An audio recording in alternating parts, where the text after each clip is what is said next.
आखिरकार 10 मुहर्रम का दिन आया और हजरत इमाम हुसैन और यजीद की फौज के बीच जंग होना शुरू हो गई।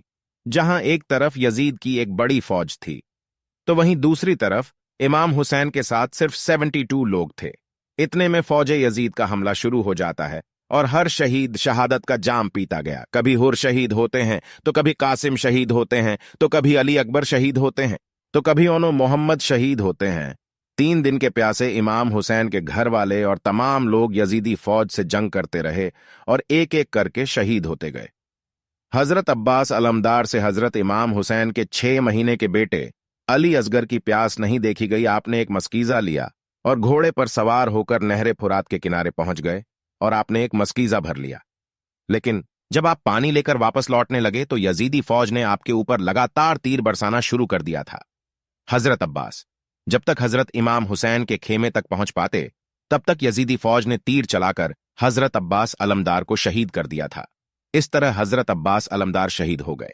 इस तरह एक एक करके तमाम अहले बैत के नौजवान और हाशमी शेर शहादत का जाम पी लेते हैं। धीरे धीरे करके जब हजरत इमाम हुसैन के सभी अफराद शहीद हो गए तो उसके बाद हजरत इमाम हुसैन ने खुद मैदान में तलवार लेकर निकलने का फैसला किया।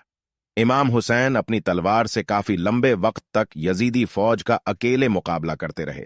हजरत इमाम हुसैन के तन्हा होने के बावजूद भी आपके मुकाबले में कोई भी नहीं आना नहीं चाहता था और उसकी सिर्फ एक ही वजह थी और वजह यह थी कि आप हजरत अली के बेटे थे।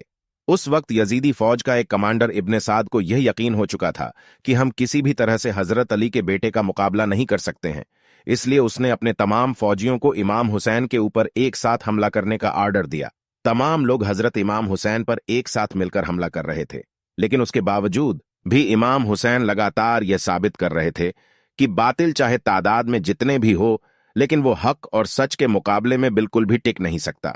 जब हुसैनियत और यजीदियत के बीच बड़ी ही खतरनाक जंग चल रही थी कि इसी बीच में नमाज असर का वक्त हो गया। हजरत इमाम हुसैन ने ऐसे मुश्किल वक्त और ऐसी जख्मी हालत में भी असर की नमाज पढ़ने का इरादा किया।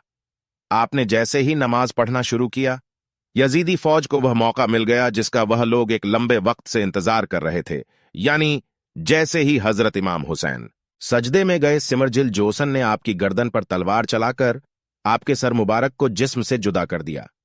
हजरत इमाम हुसैन की शहादत के बाद यजीदियों ने आपके सर मुबारक को नेजे पर रखकर पूरे कूफा में घुमाया था। आपके सर मुबारक को गली गली में घुमाकर जुलूस निकाला गया था। करबला की इस जंग में हजरत इमाम हुसैन के घर वालों में से सिर्फ आपकी एक औलाद ही बच सकी थी, जिनका नाम हजरत जैनुल आबदीन था। इसके अलावा हजरत इमाम हुसैन के घर की तमाम औरतों को कैदी बनाकर कूफा लाया गया था।